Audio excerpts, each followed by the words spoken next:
नमस्कार, मी डॉक्टर निलेश साबळे. सन्माननीय राशी चक्रकार शरद उपाध्ये सर यांच्याशी मला खरं तर थेट संवाद साधता आला असता, कारण त्यांचाही नंबर माझ्याकडे आहे, माझाही फोन नंबर त्यांच्याकडे आहे. परंतु काल सोशल मीडियामधूनच त्यांना व्यक्त व्हायचं होतं. त्यामुळे जरी मी सोशल मीडिया फार वापरत नसलो तरीसुद्धा जो काही आहे थोडाफार आहे तो आज वापरण्याची वेळ आली. मला नेहमी वाटतं की सोशल मीडियावर आपण फक्त मनोरंजनाचे व्हिडिओ पोस्ट करत जाऊयात, जेणेकरून आपलं जे काम आहे लोकांना हसवणं तेवढंच आपण करूयात. पण कधीतरी असाही एक व्हिडिओ इन्फॉर्मेटिव्ह किंवा जे काही खरं घडलं होतं त्याचा एखादा व्हिडिओ करावा लागेल असं खरं तर मला वाटलं नव्हतं. पण ठीक आहे, वेळ असते आणि त्यावेळी त्या गोष्टी कराव्या लागतात. सन्माननीय शरद उपाध्ये सर, तुमची आणि माझी 1 ते 2 वेळा भेट झाली होती. कशी तीही मी प्रेक्षकांना सांगणार आहे. तुम्ही माझ्यासाठी गुरुतुल्य आहात, होतात, पुढेही राहात. परंतु काल सुरुवात जी तुमच्या पोस्टची आपण केलीत की डॉक्टर निलेश साबळे यांना झी मराठीने डच्चू द्या. मी खाली का बघतोय, मी मुद्दे काढून बोलतोय, उगाच वेग काहीतरी बोलत नाही म्हणून मी मुद्दे काढून बोलतोय. कारण उगाच माहिती न घेता एखादा पटकन व्हिडिओ बनवणं किंवा पटकन काहीतरी लिहिणं मला वाटतं ते जबाबदारीचं वाटत नाही माझ्यासारख्या माणसाला. जर आपण आपली बाजूच नाही मांडली तर लोकांना आपली बाजू कशी कळणार, म्हणून हा सगळा मी घाट घातलेला आहे या व्हिडिओचा. खरं तर आपण सुरुवात केली की झी मराठीनं डच्चू दिला, हकालपट्टी केली वगैरे वगैरे. मला फक्त एक प्रश्न विचारायचा सर, की तुम्हाला यातली पूर्ण माहिती आहे का?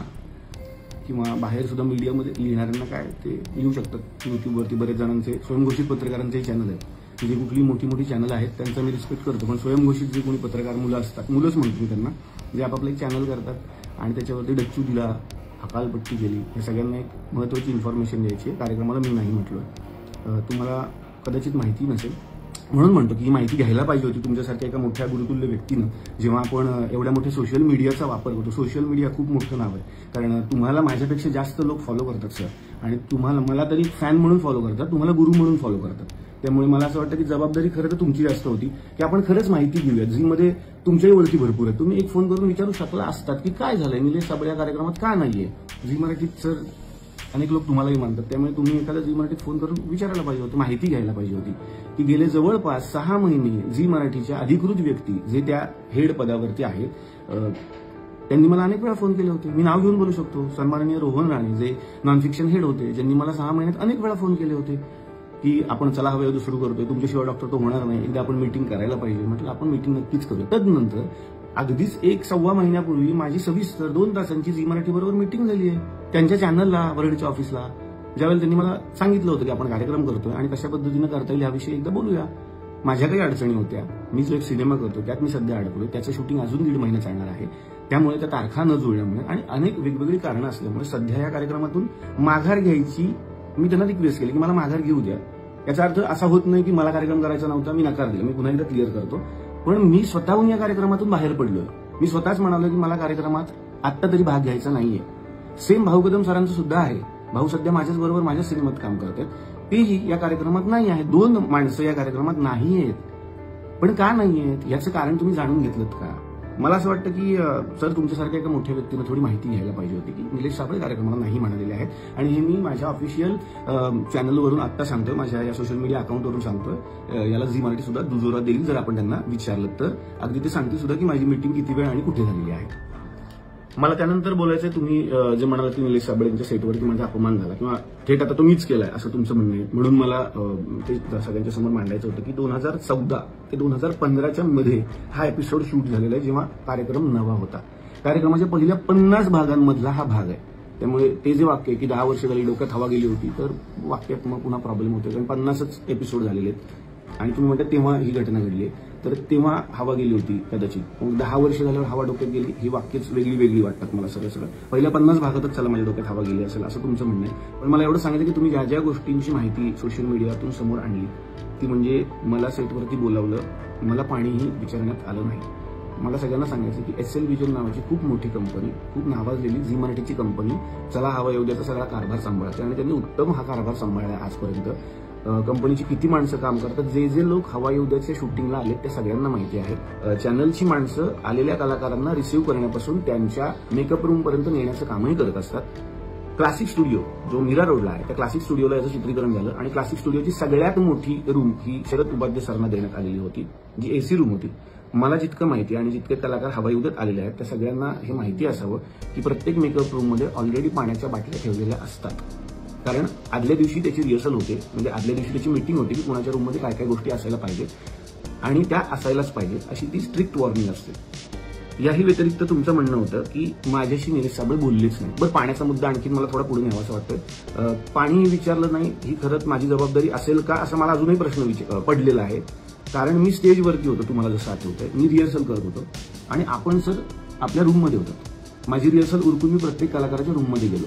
त्यावेळी तुम्हाला पाणी नाही मिळालं, ह्याला मी जबाबदार आहे का मला अजून कळत नाही. मी ब्लँक आहे गेले 3-4 तास की मी जर स्टेजवर आहे आणि सरांना खाली पाणी नाही मिळाले, ज्याचा निर्माता मी नाहीच आहे, ज्याचा शोचा निर्माताच मी नाहीये. बरं, त्या निर्मिती संस्थेला मी दोष देतोय का तर नाही, त्यांची कामाची पद्धतही मी तुम्हाला सांगितली. तरीही पाणी न देणं हा अपमान मी कसा केला मला माहिती नाही. त्यानंतर दुसरा एक मुद्दा आहे, तुम्ही म्हणता की स्टेजवरती जाताना निलेश साबळेंनी मला स्माईलही नाही दिली. हे एक वाक्य आपण धरूया. आणि दुसरं वाक्य तुम्ही बोलताय की सगळ्या कलाकारांच्या रूममध्ये निलेश साबळे जात होते, त्यांच्याशी ते गप्पा मारत होते आणि शेवटी 4 वाजता माझ्याकडे आले. 4 वाजता मी तुमच्याकडे आलोय तुमच्या म्हणण्याप्रमाणे, म्हणजे तुमचा माझा काहीतरी तुमच्या रूममध्ये संवाद झालाय. जेवढं मला आठवतं, आणि हे काही उगाच मोठेपणा म्हणून मी सांगत नाही, अनेक कलाकारांना माहिती आहे माझ्यापेक्षा जेवढे लोक मोठे असतात त्या सगळ्यांच्या पाया पडूनच मी त्या रूममध्ये एंट्री करतो. अनेक मोठमोठी मंडळी आहेत, मी पाया पडल्याशिवाय त्यांच्या रूममध्ये जात नाही. तसंच तुमच्याही बद्दल झालं. त्याला साक्षीदार वैजयंती आपटे मॅडम आहेत आणि केशव पेडणेकर हे जेव्हा चॅनलकडून हा शो सांभाळायचे ते सुद्धा याला साक्षीदार आहेत. आम्ही तुमच्या रूममध्ये आलो, मी तुमच्या पाया पडलो, तुम्ही मला आशीर्वाद दिले, तुम्ही माझं खूप कौतुकही केलं, मला सांगितलं की कार्यक्रम अजून पुढे चालू. मग आपण संवाद साधला की आज अशा पद्धतीनं हा एपिसोड होणार आहे, ही प्रदर्शनं आम्ही तुमच्यासमोर सादर करणार आहोत, अशा आपण गप्पा करणार आहोत. आता हा झाला एक मुद्दा 4 वाजताचा. तदनंतर मी स्टेजवरती गेलोय आणि आपण सगळे स्टेजवरती जातो नॉर्मलीच, आधी ठरतो काय काय करणार. जर मी स्टेजवरती गेलो, आता स्टेजवरती जाताना मी कुठली स्माईल देणं अपेक्षित आहे मला अजूनही कळलेलंच नाही. जर आपला संवाद ऑलरेडी झालाय सर. याच्याही पेक्षा वेगळी गोष्ट, आदल्याच दिवशी तुमचा माझा आणि केशव पेडणेकर यांचा एक कॉल झाला होता सर. आदल्याच दिवशी रिहर्सल होती आमची, तुम्हाला आठवत असेल, संध्याकाळी 5 ते 6च्या मध्ये अर्ध्या तासाचा कॉल येतो, ज्याच्यामध्ये तुम्ही म्हणालात की मला जरा कलाकारांचे स्वभाव जाणून घ्यायचे आणि मी कलाकारांच्या राशी सांगणार आहे, त्याविषयी मी असं बोलणार आहे, तुम्हाला काही ऍड ऑन करायचं का साबळे, तुम्ही मला एखादी गंमत सांगू शकता स्टेजवर. हा एक खूप हसत खेळत आपला संवाद झाला होता, ज्यात तुम्ही काही मला जोक्स पण सांगितले होते. मी पण सांगितलं की भाऊ कदम यांच्याविषयी तुम्ही जरा गंमत करा, अमुक कलाकाराविषयी ही गंमत तुम्ही सांगू शकता.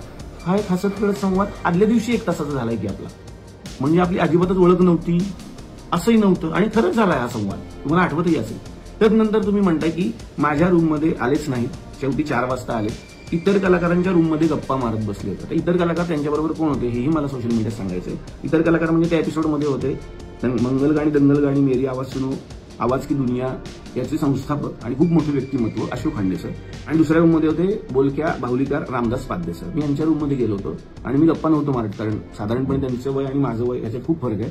पण रामदास पाध्ये सर आजच्या या कार्यक्रमात काय काय सादरीकरण करणार आहेत हे मला ते सांगत होते. त्यांनी परदेशातून काही नवीन बाहुले आणलेले आहेत, त्याविषयी ते मला माहिती देत होते, जी की घेणं मला गरजेचं आहे. कारण आपला संवाद आदल्या दिवशी झालाय, तुम्ही काय काय सादर करणार आहात. रामदास पाध्ये सर त्याच दिवशी आल्या कारणानं आणि त्यांच्याशी आदल्या दिवशी माझा संवाद झालेला नाहीये, ते मला सांगत होते की दिग्दर्शक म्हणून हे तुला पटतंय का बघ, की आणखी ते ऍड ऑन करूयात. सेम अशोक खांडे सरांनी त्यांचा एक मोठा ताफा आणलेला होता, जे की गाणार होते, नृत्य करणार होते आणि ते रात्री शूटिंग वेगळं होणार होतं आपल्या गप्पांनंतर. तर ते सांगत होते कुठली कुठली गाणी आपण यामध्ये घेऊ शकतो, कुठल्या कुठल्या गोष्टी आपण सादर करू शकतो. साधारणपणे सर जेव्हा दिग्दर्शकीय धुरा सांभाळायची असते, प्रत्येकाला माझ्या पद्धतीने वेळ देणं जेवढा शक्य होता, गरजेचा होता, तेवढा मी आतापर्यंत अवयव दिलेला आहे. त्यानंतर एक महत्वाचा मुद्दा तुम्ही लिहिलाय की कार्यक्रमात 15 मिनिटातच बराबर माझं काम उरकण्यात आलं. तर तसं होत नाही सर, हे सगळ्यांना माहिती आहे. कार्यक्रमात रोल जो टाइम असतो आमचा तो कमीत कमी 2-2.5 तासांचा असतो. प्रेक्षकांच्या समोर एपिसोड 45 मिनिटांचा राहतो, पण त्याच्यासाठी रोल 2 तास होतो हा कार्यक्रम. आणि अगदीच हे सिद्धच करायचं झालं तर जी मराठी तुम्ही संवाद साधू शकता की त्या दिवशी कार्यक्रम किती वेळ रोल झाला होता. 2 तास हा रोल होतो आणि जे लोक कार्यक्रमात आलेले आहेत त्या सगळ्यांना माहिती, प्रेक्षक म्हणून जे लोक आले त्यांनाही माहिती आहे की कार्यक्रम किती वेळ रोल होतो. सर प्रत्येक कलाकाराला आपापला मुद्दा मांडण्यासाठी आणि आपली कला सादर करण्यासाठी भरपूर वेळ कार्यक्रमात दिला जातो. त्यानंतरचा तुमचा असा मुद्दा आहे की तरी गप्पा जेव्हा सुरू झाल्या इतरच कलाकार जास्त बोलत होते, मला बोलायला मिळालं नाही. समजा इतर कलाकार कोण आहेत पुन्हा बघूया. सन्माननीय अशोक खांडे सर, सन्माननीय रामदास पाध्ये सर. जेव्हा मी एखाद्या गुरुतुल्य व्यक्तीला प्रश्न विचारतो तेव्हा त्यांनी काय उत्तर द्यायची हे मी नाही ठरवू शकत सर. त्यांनी किती वेळ बोलायचं, त्यांचा अनुभव त्यांनी किती वेळ सांगायचा हे ती व्यक्ती ठरवते. या दोन्ही व्यक्ती माझ्यासाठी जितके तुम्ही मोठे आहात तितक्याच याही 2 व्यक्ती माझ्यासाठी मोठ्या आहेत. तुम्ही कमी बोला सर, तुम्ही जास्त बोला सर, असं मी कसं करू शकतो. आणि यातून त्यांच्या जास्त बोलण्यातून तुमचा कसा अपमान होतोय मला अजून नाही कळलं. तर ही घटना 2014 ते 15च्या मध्ये हा एपिसोड, आणि त्यानंतर आता 2025 म्हणजे 10 वर्षांनंतर तुम्ही सोशल मीडियावर लोकांच्या समोर हा मुद्दा मांडला. पण मला प्रेक्षकांना सांगायचं यानंतर सुद्धा शरद उपाध्ये सर आणि माझी एक चांगली भेट झालेली आहे, ती आता मी तुमच्यासमोर सांगतो. ज्येष्ठ अभिनेत्री निर्मितीताई सावंत यांच्या मुलाचं म्हणजे अभिनयचं लग्न होतं आणि त्या लग्नामध्ये आम्ही दोघे एकत्र भेटलो. सर तुम्हाला आठवत असेल, एकाच टेबलवरती शरद उपाध्ये सर आणि मी आपण दोघेच बसलो होतो. तुमच्या सुविद्य पत्नी होत्या आणि माझी बायको शेजारी बसली होती. आपण चौघं त्या टेबलवरती बसलो, बाकी कोणी नव्हते. एक राऊंड टेबल होता आणि जवळपास 2 ते 2.5 तास आपण जेवण केलं, आपण सगळ्या गप्पा मारल्या. तुम्ही हवाई उद्याविषयी बोलत होतात, तुम्ही माझं कौतुक करत होतात, तुमचं भविष्य खूप चांगलं याविषयी बोलत होतात, मी तुमच्याशी संवाद साधत होतो. त्यानंतर तुम्ही असं म्हणालात की निलेशजी आपण एक फोटो घेऊयात. तुमच्या मोबाईलमध्ये आपला एक फोटो सुद्धा आहे आपल्या सगळ्या फॅमिलीचा. याला प्रूफ म्हणून अभिनयच्या लग्नातले जर फोटो मी मागवले तर आपल्याला तोही फोटो सापडेल आपण एका टेबलवरती बसलेला, कारण बऱ्याच वेळेला फोटोग्राफी झाली.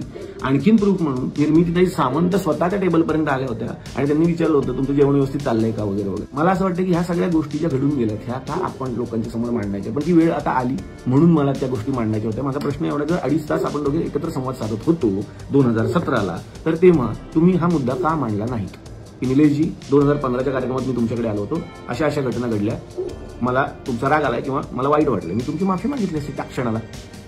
माझं हेच म्हणणं आहे की याच्यासाठी सोशल मीडियावरच तुम्हाला यायचं होतं, म्हणून मी ही सोशल मीडियातून व्यक्त झालेलो आहे. त्यानंतर तुम्ही असं लिहिलं, वडीलधाऱ्या अधिकाऱ्यानं मी निलेश साहेबांना काही सांगण्याचा प्रयत्न केला. मला असं वाटतं की माझ्या वडिलांचा आणि माझा जर काही विसंवाद झाला तर ते सोशल मीडिया नाहीच वापरत सर. ते थेट मला फोन करतात किंवा मला झाडतात किंवा मला थेट बोलतात की हे तुझं चुकलेलं आहे, कारण तुम्हाला तो अधिकार आहे, तुम्ही मोठी माणसं आहात.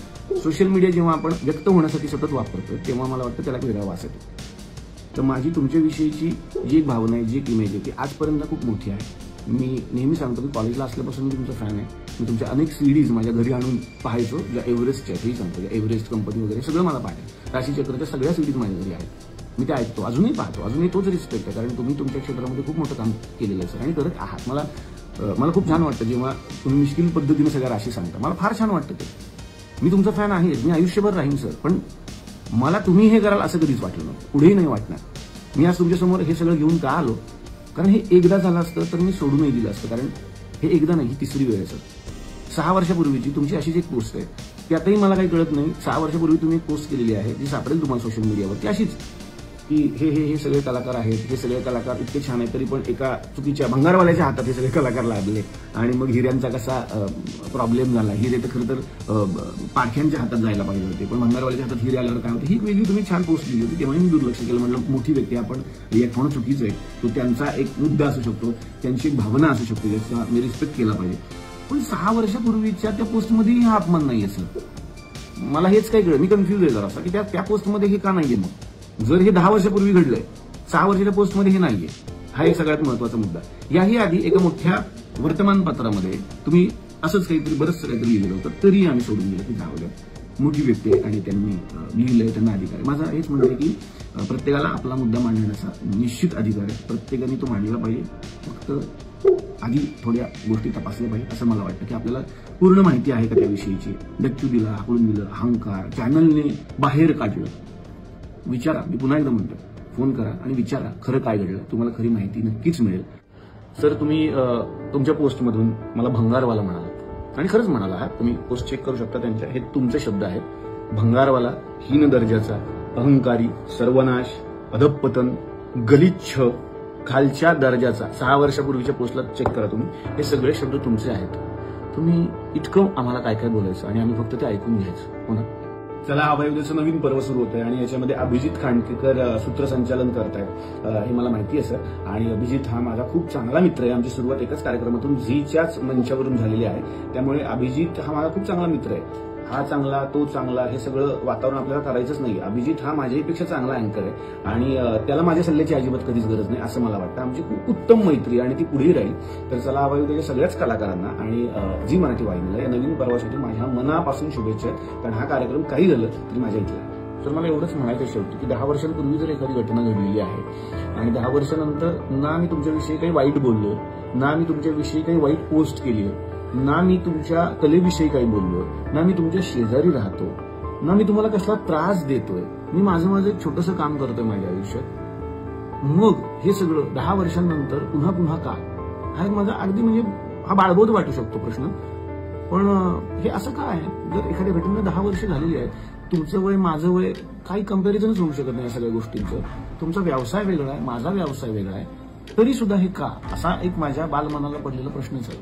तुम्ही सर म्हणालात की माझे 5 ते 6 तास तिकडे वायाला गेले. मला एवढंच सांगायचं, तुम्ही जी काल पोस्ट केली त्यानंतर तुमचं नाव मोठं असल्या कारणानं अनेक मोठमोठ्या चॅनलनी ते फिरवलं. त्यानंतर मला अनेक लोकांचे फोन आले, मला कमीत कमी 100 ते 150 लोकांचे फोन आले, ज्याच्यावरती मी प्रत्येकाला सांगतो की नाही रे ती व्यक्ती मोठी आहे, त्यांना ते बोलण्याचा अधिकार आहे, नाही रे ती व्यक्ती मोठी आहे, त्यांना ते बोलण्याचा अधिकार आहे. याच्यात सर माझे 6 तास काल वायाला गेले. माझं पण थोडंसं काहीतरी काम असेल माझ्या आयुष्यात, जे की 6 तास तुम्ही माझं वाचू शकला असतात एका फोनवर. एवढंच माझं.